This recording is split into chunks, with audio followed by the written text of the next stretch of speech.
గురుగారు నమస్తే. నమస్తే అండి. ఎలా ఉన్నారు? బాగున్నామండి. చెప్పండి సార్, 2024 కూటమి భారీ విజయం ఎలా ఫీల్ అవుతున్నారు? బాగా ఫీల్ అవుతున్నామండి. మంచి బాగుందండి. జగన్ ప్రభుత్వం అసలు ఏమీ లేదు, అసలు తుడిచి పెట్టిపోయింది. ఆ జగన్ ప్రభుత్వం అసలు ఎలా ఉండేది? అసలు 2019 నుంచి 2024 ఏమీ లేదండి. అంతా రౌడీయిజం అండి. అంతా రౌడీయిజమే. రౌడీయిజం అంటే ఏం చూసారు? ఏం చూస్తున్నట్టండి, ఎవరన్నా మాట్లాడితే వాళ్ళ మీద కేసులు ఎట్టేయడం, జైలు వేసేయటం, ఇదే జరుగుతుంది. ఈ టీడీపీ ప్రభుత్వం అంటే చాలా సానుకూలంగా ఉంటుంది, బాగుంటుంది, అందరికి అనుకూలంగా ఉంటుంది. రౌడీ ఉద్యమం ఉండదు. చిన్నోడికి పెద్దోడికి కూడా సమాధానం ఉంటుంది. ఎవరు తగ్గ సమాధానం వాళ్ళకే చెప్తారు. ఇదే ఉండదు. ముఖ్యమంత్రి అంటే ఎలా ఉండాలంటే ప్రెస్ మీట్ పెట్టి చక్కగా రాష్ట్రం గురించి తెలుసుకోవాలి. అది ప్రెస్ మీట్ పెట్టింది లేదు. పెట్టారా? ప్రెస్ మీట్ ఎప్పుడైనా పెట్టారా అండి? పెట్టలేదు. ఎవరు చెప్పారండి? కింద నాయకుల్ని పురమాయిద్దాం, కింద నాయకులు ఏదో చెప్తాం, వాళ్ళు ఎంట్రన్సే లేదండి. అసలు మంత్రులకే లేదు ఎంట్రన్స్. సామాన్య నాయకులకే ఉంటుందండి. మంత్రులు ఎవరైనా రానిచ్చారండి వాళ్ళ దగ్గరికి? రానివ్వలేదు. అందుకు కాబట్టి కూటమి ప్రభుత్వం ఎలా ఉంటుందో చూడండి. అంటే అసంతృప్తి అన్నది ఈ ప్రభుత్వంలో కూడా ఉంటుంది, కాదని అంటలేదు. అందరికీ న్యాయం జరగదండి. వాళ్ళంతా హక్కుల్లో పూర్తి చేసి వదిలేసినప్పుడు ఇప్పుడు ఏం జరుగుతుందంటే ఇప్పుడు ఇదంతా సర్దుకుని జనసేన అధినేత పవన్ కళ్యాణ్ గారు డిప్యూటీ సీఎం అవ్వడం ఎలా ఫీల్ అవుతున్నాం? చాలా బాగా ఫీల్ అవుతున్నామండి. ఆయన కూటమి చాలా బాగా చేశాడండి. అన్నిటికీ తగ్గి ఎక్కడ తగ్గాలో అక్కడ తగ్గాడండి, ఎక్కడ పెరగాలో అక్కడ పెరిగాడు. ఇచ్చిన కాడకే సరిపెట్టుకున్నాడండి. దేనికి ప్రిస్టేజ్గా పోలేదండి. బాగా చేశాడండి ఆయన ఇందులోకి రామట్టి బాగా పుంజుకుందండి. అన్యాయంగా అరెస్ట్ చేసిన వల్లనే ఈయన జైలుకి వెళ్ళి బాబు గారిని కలిసి బయటకు వచ్చి ఎప్పుడైతే కూటమి గురించి అనౌన్స్మెంట్ చేశారో అక్కడ మోదీ గారిని, ఇక్కడ చంద్రబాబు గారికి నచ్చజెప్పి నేనున్నాను అని దీని భరోసా ఇచ్చి ప్రజలకి ప్రిస్టేజీగా తీసుకుని ప్రజలకు మనం ఏదో న్యాయం చేయాలి అని చేయమట్టండి. వాళ్ళ కూటమి ముందుకు వేయమట్టి ప్రజలందరూ సహకరించమట్టి బాగా మంచి విజయం ఇచ్చారండి. దానికి తగ్గట్టు ఈ ప్రజలకు కూడా న్యాయం చేయాలండి. ఈ నాయకులు కూడా ఆయన చంద్రబాబు గారు చెప్తారండి, ఇక్కడున్న నాయకులు కూడా న్యాయం చేసి ఎవరికి ఏది చేయాలో అదే చేయాలండి. అంటే మనవాడు ప్రతి వాడికి ఆశ ఉంటుంది, కుర్చీ ఎక్కేయాలండి. కానీ అలాగని అందుకని ఏంటంటే నాకు రాలేదని నేను బాధపడుతున్నాను. నా తరఫున కూడా వచ్చింది అనుకోండి, మనం సంతృప్తి పడాలి. మళ్ళీ ఐటంలో నాకు వస్తాడు. మరి ఇదంతా ఇప్పుడు అప్పులు చేసి వెళ్ళిపోడు కదండి. ఇప్పుడు ఇదంతా తీసి రావాలి కదండి, సక్పెట్టుకు రావాలి కదా.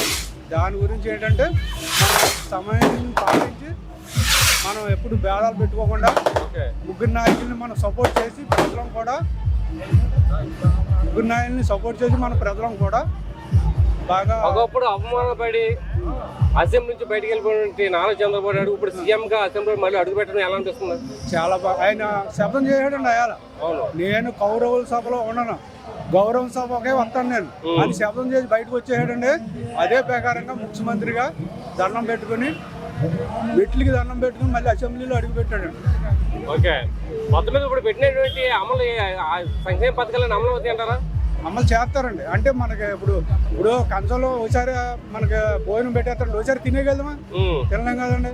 దాని గురించి ఏంటంటే జాయిగా అమలు చేస్తారు. ఇప్పుడు ఏంటంటే మన కోడలని ఏదో చెప్తున్నాడు కౌరులు, ఆ కౌరులు కదండి ఎక్కేసాడు. ఏదో 6 పథకాలు ఏవో పెట్టాడు కదండి, అమలు చేయమని చూస్తాను అంటే ఏ అమలు చేస్తాడు? కంచనండా పెట్టేసి తినేస్తాడండి. వీడు అప్పులు చేసి వెళ్ళిపోయాడు, కావాల్సిన దోసుకుని మరి అది కవర్ చేయాలంటే ఎలాగండి? కవర్ చేయగలమా? టైం పడుతుంది, మనం సమయం పాటించాలి. అది ఉద్రేకంగా మనం చేసాను తప్పులేదు. నేను కావాలని 151 సీట్ ఇచ్చి నేను ఎంచుకున్నప్పుడు నువ్వు దానికి తగ్గ పరిపాలన చేయాలండి. చేయలేకపోయావు. ప్రజలందరూ నేను ఒక్కనే ఎత్తిన ఎక్కడ కదండి, అందరిలోనే వచ్చింది అసంతృప్తి. కొట్టారు అంతే అండి.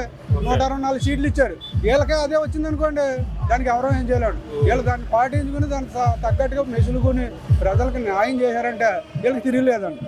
లేకపోతే వీళ్ళు అంతే అండి. సార్ నమస్తే. సార్ నమస్తే. ఎలా ఉన్నారు? బాగున్నా.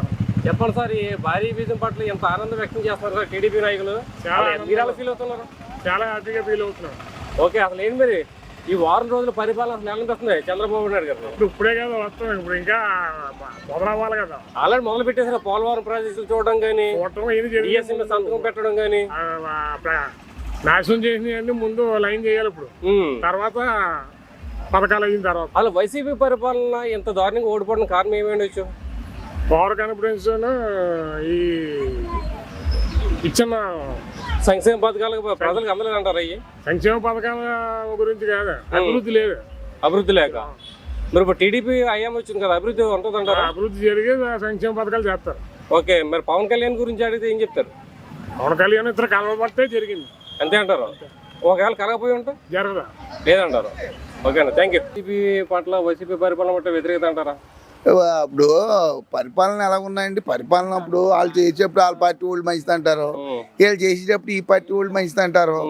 అయినా ఒకసారి వాళ్ళు ఒకసారి వీళ్ళు మొత్తం అది కామన్ వెళ్ళిపోతుంటుందండి. అయినా చంద్రబాబు నాయుడు గారు, పవన్ కళ్యాణ్ గారు, మోదీ గారు కలుతం వల్ల వాళ్ళకి అదృష్టం చాలా బాగా కలిసి వచ్చిందండి. అది ఒకళ్ళు కలగపోయినా మళ్ళీ వైసీపీ వచ్చింది అంటారా? ఏమండి, అది మళ్ళీ అంటే వైసీపీకి వెళ్ళి నిజంగా పవన్ కళ్యాణ్ గారు లేకపోయినా చంద్రబాబు నాయుడు గారే వచ్చేస్తారు, వచ్చేద్దరు. అంటే కొంత సీట్లు తక్కువ వస్తాయి అంతే, ఎక్కువ రావండి. కంపల్సరీ నేను ఆ పార్టీ అయినా ఇంకో పార్టీ అయినా జరిగేది అదండి. ఓకే, మరి వాలంటీర్ వ్యవస్థ మీద మీ అభిప్రాయం ఏంటి? వారంటీలు అంటే అండి, వారంటీలు మట్టుకి అదంతా మనుషులకి సుఖం ఉండేలాగే చేశారు. వారంటీలు సుఖం లేకుండా ఇంటికి వచ్చి డబ్బులు ఇస్తాం, మనం పంచాయతీ ఆఫీస్కి వెళ్ళకుండా చేస్తాం, ఇవన్నీ కొంత బాగానే ఉండేది. ఓకే, మరి వ్యవస్థను ఇప్పుడు టీడీపీ కూటమి నడిపిస్తా ముందు నడిపిస్తా అంటారా? నడిపిస్తుంది అంటే కొంత బాగుంటుందని అనుకుంటున్నారు ప్రతి వాళ్ళు. వర్క్ మీద కూడా మార్పు బాగా వస్తుంది. క్లారిటీ ఇవ్వలేదు కదా మరి, క్లారిటీ ఇవ్వలేదంటే అండి మరి ఇంకా టైం ఉంది అంటున్నారు కదా, ఇంకా టైం ఉంది అంటున్నారు. ఆ టైం ప్రకారంగా అవన్నీ అయ్యాక వాళ్ళు కూడా పని చేసేటప్పుడు తెలుస్తుంది. కానీ అసలు ఏం లేకుండా ఏం తెలుస్తుంది మనకి? ఏంటి పవన్ కళ్యాణ్ డిప్యూటీ సీఎం కింద ప్రమాణం చేశారు కదా, అంతకుముందు అసలు 3 పెళ్ళిళ్ళు అసలు రాజకీయాలు పని చేయమన్నారు, అసెంబ్లీ గేట్ కూడా తాగడం అలా కాదు కదండి. మరి ఇప్పుడు ఆయన సాయం ఉండటం వల్లే మనకి మంచి బలం వచ్చింది, మంచి బాగా వచ్చాం. ఆయనకి మనకి ఇస్తే బాగుంటుంది, ఆయనకి ఇవ్వకపోతే మళ్ళీ మనకి బాగోదు.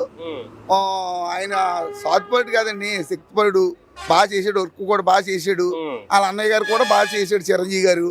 ఏమండి, దానికి తగ్గట్టుగా మోదీ గారు కూడా చక్కగా చేశారు. చేస్తాం, వాళ్ళు ముగ్గురు చేయగలుగుతాం, చాలా బాగా వచ్చారు అదండి.